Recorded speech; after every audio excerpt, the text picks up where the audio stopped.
Baik, Bismillahirrahmanirrahim. Assalamualaikum warahmatullahi wabarakatuh. Perkenalkan, nama saya Ranggi Ramdhani dari kelas 05 SIF M001. Kali ini saya akan mempresentasikan terkait proses desain HCI dan prinsip dasar User Experience Aplikasi atau UCD. Yang pertama, kita ada proses desain. Proses desain adalah pendekatan sistematis yang digunakan oleh para desainer untuk menyelesaikan masalah atau kendala yang rumit dan menyimpulkan solusinya. Ini adalah metode struktural yang membantu para desainer untuk berpikir, merencanakan, dan mengeksekusi ide-ide mereka dalam kehidupan nyata untuk memecahkan masalah rumit yang diberikan kepada mereka.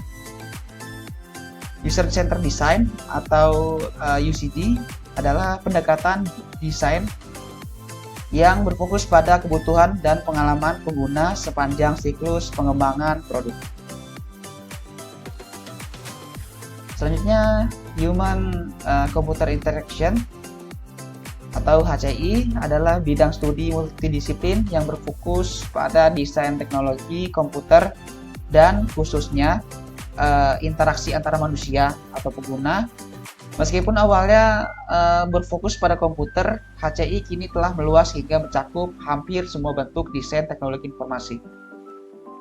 HCI muncul pada tahun 1980-an bersama dengan hadirnya komputer personal seperti Apple Macintosh, IBM PC, dan Commodore 64 yang tersedia bagi konsumen umum. Perubahan ini membuat interaksi manusia dan komputer menjadi penting karena perangkat yang dulu hanya digunakan oleh para ahli kini dipakai untuk berbagai kebutuhan oleh pengguna awam. Seiring waktu, HCI berkembang dengan mencakup ilmu komputer, ilmu kognitif, dan rekayasa faktor manusia. HCI muncul pada tahun 1980-an dengan munculnya komputasi personal. Tepat ketika mesin seperti Apple Macintosh, IBM PC 5150, dan Commodore 64 mulai bermunculan di rumah dan kantor dalam jumlah yang terus bertambah. Untuk pertama kalinya, sistem elektronik canggih tersedia bagi konsumen umum untuk berbagai keperluan seperti pengolah kata, unit permainan, dan alat bantu akuntansi. Akibatnya, karena komputer tidak lagi berukuran ruangan, alat mahal yang secara eksklusif dibuat untuk para ahli di lingkungan khusus, kebutuhan untuk menciptakan interaksi manusia, komputer yang juga dan mudah, efisien bagi pengguna yang kurang berpengalaman menjadi semakin penting. Sejak awal, HCI berkembang hingga mencakup berbagai disiplin ilmu seperti ilmu komputer, ilmu kognitif, dan rekayasa faktor manusia. Di sini kita ada proses desain. Ini merupakan tahapan yang bertujuan untuk memahami dan memenuhi kebutuhan pengguna dalam merancang sistem interaktif yang efektif. Berikut adalah langkah-langkah utama dalam proses desain HCI. Yang pertama ada analisis pengguna dan kebutuhan. Yang kedua ada desain konseptual. Yang ketiga ada prototyping, yang keempat ada pengujian dan evaluasi, yang kelima ada implementasi, dan yang keenam ada pemeliharaan dan pengembangan lanjutan. Yang pertama, analisis pengguna dan kebutuhan. Tahap ini adalah langkah awal di mana fokus utama adalah memahami siapa pengguna sistem atau aplikasi dan kebutuhan mereka. Proses ini melibatkan riset pengguna yang mendalam melalui metode seperti wawancara, survei, dan observasi langsung. Dari sini, persona pengguna dibuat, yaitu representasi karakteristik dari berbagai kelompok pengguna yang berbeda. Selain itu, disusun pula user journey, yaitu peta perjalanan pengguna dalam mencapai tujuan tertentu melalui penggunaan aplikasi. Analisis ini bertujuan mendapatkan pemahaman yang jelas tentang masalah yang dihadapi pengguna dan memastikan bahwa solusi yang dikembangkan akan relevan sesuai dengan kebutuhan mereka. Yang kedua, ada desain konseptual. Setelah memahami siapa pengguna dan apa kebutuhan mereka, langkah berikutnya adalah membuat desain konseptual.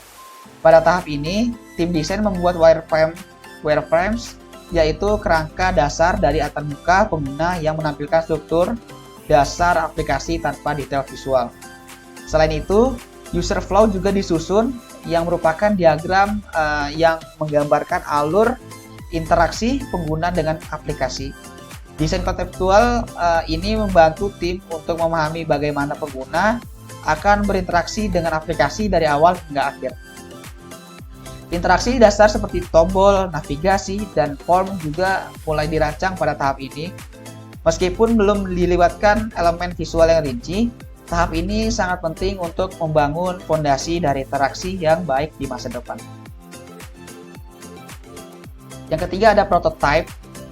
Prototyping adalah langkah di mana versi awal dari aplikasi dimulai dibuat, berdasarkan desain konseptual tentunya.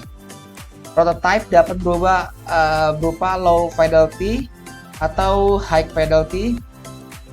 Untuk low fidelity prototype biasanya berupa sketsa atau wireframes interaktif yang menunjukkan alur kerja dasar aplikasi.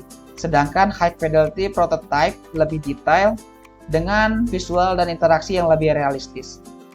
Prototipe ini digunakan untuk menguji ide-ide desain secara cepat dengan pengguna nyata atau dengan tim internal. Ini memungkinkan tim untuk mendapatkan umpan balik awal dan memperbaiki desain sebelum masuk ke tahap pengembangan yang lebih mahal dan memakan waktu. Yang keempat, ada pengujian dan evaluasi. Setelah prototipe selesai, pengujian dengan penggunaan dilakukan untuk mengevaluasi apakah aplikasi mudah digunakan dan apakah memenuhi kebutuhan pengguna.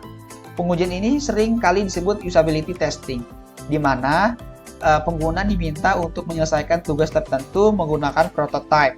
Dari sini, tim mendapatkan umpan balik yang berguna tentang seberapa intuitif aplikasi, di mana pengguna mengalami kebingungan dan apakah desain tersebut efektif. Evaluasi ini juga melibatkan perbaikan berulang melalui feedback loop, di mana perbaikan terus dilakukan berdasarkan hasil pengujian. Tahap ini sangat penting untuk menemukan masalah-masalah sebelum aplikasi diluncurkan secara resmi, sehingga resiko kegagalan dapat diminimalkan. Yang kelima ada implementasi. Setelah pengujian dan evaluasi selesai, serta umpan balik dari pengguna diintegrasikan ke dalam desain, tahap implementasi dimulai. Pada tahap ini, desain visual yang telah disepakati diterjemahkan ke dalam kode oleh tim pengembang. Mereka membangun antarmuka yang sesuai dengan desain dan menambahkan fungsi back-end yang diperlukan untuk menjalankan aplikasi. Pada tahap ini, dilakukan juga pengujian teknis seperti unit testing dan integration testing untuk memastikan semua elemen aplikasi berjalan dengan baik dan tidak ada masalah yang muncul selama pengembangan. Implementasi adalah fase di mana aplikasi berubah dari prototype menjadi produk final yang dapat digunakan oleh pengguna. Selanjutnya ada pemeliharaan dan pengembangan lanjutan. Setelah aplikasi diluncurkan, fase pemeliharaan dimulai. Pada tahap ini, tim terus memantau aplikasi untuk memperbaiki bug atau kesalahan yang mungkin muncul selama penggunaan. Selain itu, pengguna seringkali memberikan feedback tambahan seperti menggunakan aplikasi dalam situasi nyata. Dan tim pengembang merespons feedback ini dengan melakukan perbaikan atau menambah fitur baru. Pemeliharaan juga mencakup pembaruan aplikasi untuk menjaga relevansi dan kualitas seiring perubahan kebutuhan pengguna dan teknologi yang berkembang. Pengembangan lanjutan juga sering dilakukan untuk menyesuaikan aplikasi dengan permintaan pengguna baru, memperbaiki kinerja, dan menambahkan fungsionalitas. Selanjutnya kita masuk ke dalam prinsip dasar UX dalam UCD. Prinsip dasar User Experience atau UX dalam User Centered Design atau UCD fokus pada kebutuhan, preferensi, dan keterlibatan pengguna sepanjang proses desain. Berikut adalah beberapa prinsip utama, yaitu yang pertama ada fokus pada pengguna atau user center. Yang kedua ada kemudahan penggunaan atau usability. Yang ketiga ada consistency. Yang keempat ada umpan balik yang jelas. Yang kelima ada efisiensi dan produktivitas. Yang keenam ada pencegahan kesalahan. Yang ketujuh ada aksesibilitas. Yang kedelapan ada fleksibilitas dan kontrol. Yang terakhir ada kesederhanaan. Kita masuk dalam fokus pada pengguna atau user center. Prinsip ini menekankan pentingnya memahami kebutuhan, harapan, dan perilaku pengguna. Seluruh proses desain harus berorientasi pada pengguna, memastikan bahwa aplikasi yang digunakan atau dikembangkan memenuhi ekspektasi mereka dan memberikan pengalaman yang positif. Selanjutnya ada kemudahan penggunaan atau usability. Di sini usability merujuk pada sejauh mana suatu sistem dapat digunakan dengan mudah dan efektif oleh pengguna. Desain yang baik harus memungkinkan pengguna untuk mencapai tujuan mereka tanpa mengalami kesulitan atau kebingungan, sehingga meningkatkan kepuasan pengguna. Kita masuk ke dalam konsistensi. Di sini antarmuka pengguna sangat penting untuk membangun kepercayaan dan membuat aplikasi lebih mudah dipahami. Penggunaan elemen desain yang sama seperti warna, tombol, dan gaya di seluruh aplikasi membantu pengguna merasa familiar dan mempercepat proses belajar mereka. Selanjutnya kita masuk ke dalam umpan balik yang jelas. Di sini pengguna perlu mendapatkan umpan balik yang jelas setelah melakukan interaksi dalam aplikasi. Misalnya, ketika pengguna mengklik tombol, mereka harus mendapatkan respon yang sesuai seperti perubahan warna atau notifikasi agar tahu bahwa tindakan mereka telah diterima dan direspon atau diproses. Selanjutnya di sini ada efisiensi dan produktivitas. Desain yang baik harus memungkinkan pengguna untuk menyelesaikan tugas mereka dengan cepat dan efisien. Ini dapat dicapai dengan mengurangi langkah-langkah yang tidak perlu dan menyediakan akses cepat ke fungsi-fungsi yang sering digunakan sehingga meningkatkan produktivitas pengguna. Selanjutnya ke pencegahan kesalahan. Di sini desain harus meminimalkan kemungkinan terjadinya kesalahan oleh pengguna. Ini dapat dilakukan dengan memberikan instruksi yang jelas, menggunakan pengaturan default yang aman, dan menyertakan konfirmasi seperti tindakan yang mungkin merugikan jika dilakukan. Selanjutnya, aksesibilitas, yaitu desain harus dapat digunakan oleh semua orang, termasuk mereka yang memiliki keterbatasan fisik atau kognitif. Prinsip ini melibatkan penggunaan warna, ukuran font, dan elemen interaktif yang memudahkan akses bagi semua pengguna. Kita masuk ke fleksibilitas dan kontrol, yaitu pengguna harus diberikan fleksibilitas untuk menyesuaikan antarmuka sesuai kebutuhan mereka dan memiliki kontrol atas interaksi yang dilakukan.